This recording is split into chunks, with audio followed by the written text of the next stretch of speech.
Welcome to Akal commerce.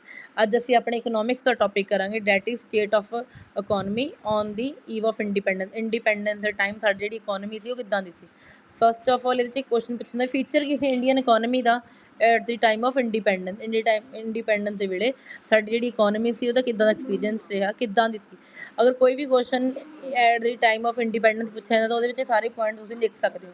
Then ਅਸੀਂ read ਕਰਾਂਗੇ ਉਹਦਾ first point, that is then first point ਆ ਲੋ ਪਰ ਕੈਪੀਟਾ ਇਨਕਮ। ਕਹਿੰਦੇ ਹੋਰ ਅੰਡਰ ਡਿਵੈਲਪ ਕੰਟਰੀਜ਼ ਦੀ ਤਰ੍ਹਾਂ ਜਿਹੜੀ ਸਾਡੀ ਇੰਡੀਆ ਦੀ ਜਿਹੜੀ ਪਰ ਕੈਪੀਟਾ ਇਨਕਮ ਸੀ ਬਹੁਤ ਲੋ ਸੀ। ਕਹਿੰਦੇ ਇਨ 1948 to 49 ਸਿਰਫ 230 ਹੀ ਸੀਗੀ ਜਿਹੜੀ ਸਾਡੀ ਪਰ ਕੈਪੀਟਾ ਇਨਕਮ ਸੀ। ਇਹਦੇ ਨਾਲ ਕਿ ਜਿਹੜੇ ਲੋਕ ਸੀਗੇ ਬਹੁਤ ਪੂਅਰ ਸੀ ਅਤੇ ਅਨਏਬਲ ਸੀ ਆਪਣੇ ਬੇਸਿਕ ਨੀਡਸ ਨੂੰ ਵੀ ਪੂਰਾ ਉਹ ਨਹੀਂ ਸੀ ਕਰ ਪਾਉਂਦੇ।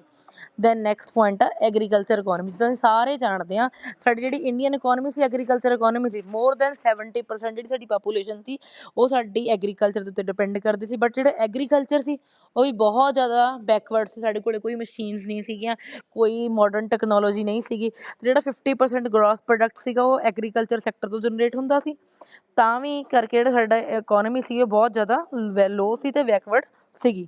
ਦੈਨ ਨੈਕਸਟ ਪੁਆਇੰਟ ਆ ਇੰਡਸਟਰੀਅਲ ਬੈਕਵਰਡਨੈਸ। ਜਿੱਦਾਂ ਐਗਰੀਕਲਚਰ ਦੀ ਬੈਕਵਰਡਨੈਸ ਸੀ, ਇੰਡਸਟਰੀਅਲ ਵੀ ਬਹੁਤ ਬੈਕਵਰਡ ਸੀ।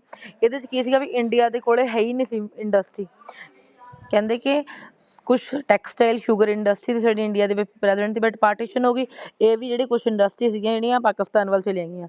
ਜਿਹੜੀਆਂ ਇੰਡਸਟਰੀ ਸਾਡੇ ਕੋਲ ਰਹਿ ਗਈਆਂ ਉਹ ਵੀ ਬਹੁਤ ਜ਼ਿਆਦਾ ਫਾਈਲੀ ਜਿਹੜੀਆਂ ਪ੍ਰੋਬਲਮ ਨੂੰ ਫੇਸ ਕਰਦੀਆਂ ਸੀ ਅਤੇ ਇਹਨਾਂ ਦੀ ਪ੍ਰੋਡਕਟੀਵਿਟੀ ਵੀ ਬਹੁਤ ਜ਼ਿਆਦਾ ਲੋ ਸੀਗੀ, ਜਿਹਦੇ ਕਰਕੇ ਸਾਡੀਆਂ ਬੈਕਵਰਡ ਸੀਗੀਆਂ।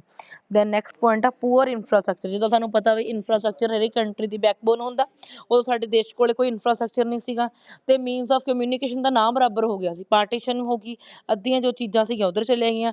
ਨਾ ਸਾਡੇ ਕੋਲ ਕਮਿਊਨੀਕੇਸ਼ਨ ਸਿਸਟਮ ਸੀ, ਨਾ ਸਾਡੇ ਕੋਲ ਟਰਾਂਸਪੋਰਟੇਸ਼ਨ ਸਿਸਟਮ ਸੀ, ਨਾ ਸਾਡਾ ਕੋਈ ਇਨਫਰਾਸਟਰਕਚਰ ਹੀ ਅੱਛਾ ਸੀ। ਕੋਈ ਗੌਰਮੈਂਟ ਦੇ ਜਿਹੜੇ ਜਿੱਦਾਂ ਹੁੰਦੇ ਨੇ ਸਕੂਲ ਵਗੈਰਾ ਇਹ ਅੱਛੇ ਨਹੀਂ ਸੀ। ਹੋਸਪੀਟਲ ਦੀ ਫੈਸਿਲਿਟੀ ਵੀ ਸਾਡੇ ਕੋਲ ਅਵੇਲੇਬਲ ਨਹੀਂ ਸੀ। ਸਾਡਾ ਪੂਅਰ ਇਨਫਰਾਸਟਰਕਚਰ ਸੀ ਇੰਡੀਆ ਦਾ।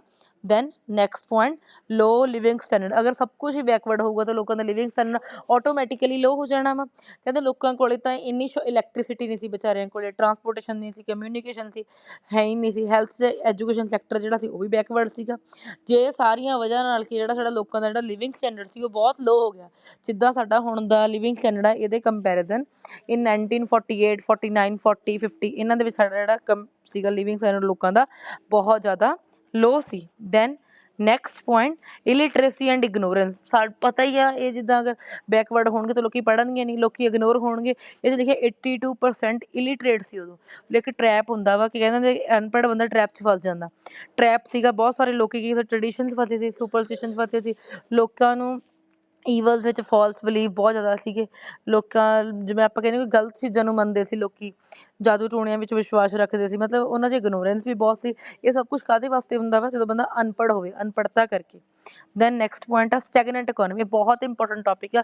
ਕਈ ਵਾਰ 2 ਮਾਰਕਸ ਵੀ ਪੁੱਛਦੇ what is meaning of stagnant economy. Stagnant word ਦਾ ਮਤਲਬ ਇਹ ਹੁੰਦਾ ਕਿ ਬਹੁਤ ਲੰਬੇ ਸਮੇਂ ਤੱਕ ਕਿਸੇ ਚੀਜ਼ ਦੀ ਡਿਵੈਲਪਮੈਂਟ ਹੋਈ ਨਾ ਹੋਵੇ, ਹਲਚਲ ਹੋਈ ਨਾ ਹੋਵੇ। ਨੈਗੇਟਿਵ ਹੀ ਸੀਗੀ, ਸਾਡੇ ਦੇਸ਼ 'ਚ ਕੋਈ ਡਿਵੈਲਪਮੈਂਟ ਹੋਈ ਨਹੀਂ ਸੀ। ਇਹਦੇ ਕਰਕੇ ਬਹੁਤ ਸਾਰੀਆਂ ਜਿਹੜੀ ਪ੍ਰੋਬਲਮ ਸੀ ਸਾਡੀ ਇਕੋਨਮੀ ਦੇ ਵਿੱਚ ਕ੍ਰੀਏਟ ਹੋ ਗਈਆਂ ਸੀ। Then next point under develop economy. ਸਾਰੇ ਪੁਆਇੰਟ ਪੜ੍ਹ ਲਏ, ਸਾਨੂੰ ਸੋ ਪਤਾ ਲੱਗ ਗਿਆ ਜਿਹੜੀ ਸਾਡੀ ਇਕੋਨਮੀ ਕੀ ਸੀ, ਅੰਡਰ ਡਿਵੈਲਪ ਸੀਗੀ। ਜਿਹੜੀ ਪੋਵਰਟੀ, ਅਨਇੰਪਲੋਇਮੈਂਟ, ਇਲਿਟਰੇਸੀ ਬਹੁਤ ਵੱਡੀ ਮਾਤਰਾ 'ਚ ਫੈਲੀ ਹੋਈ ਸੀ। ਬਹੁਤ ਜਿਹੜਾ ਸਾਡਾ ਲਾਰਜ ਜੋ ਪਾਪੂਲੇਸ਼ਨ ਸੀ ਅਨਸੈਟਿਸਫਾਈਡ ਸੀਗੀ ਕਿਉਂਕਿ ਬੇਸਿਕ ਨੀਡਸ ਨਹੀਂ ਸੀ ਪੂਰੀਆਂ ਹੁੰਦੀਆਂ ਉਹਨਾਂ ਦੀਆਂ। ਇਹ ਸਾਰੇ ਸਾਡੇ ਪੁਆਇੰਟ ਨੇ ਜਿਹੜੇ ਅਸੀਂ ਲਿਖ ਸਕਦੇ ਹਾਂ at the time of independence. ਇਹਨਾਂ ਦੇ ਫੀਚਰਸ ਲਿਖ ਸਕਦੇ ਤੁਸੀਂ। ਪੇਪਰ ਦੇ ਵਿੱਚ ਇਹ ਟੋਪਿਕ ਪੁੱਛਿਆ ਜਾਂਦਾ, ਇਹ ਟੋਪਿਕ ਇੰਪੋਰਟੈਂਟ ਆ। Thank you so much.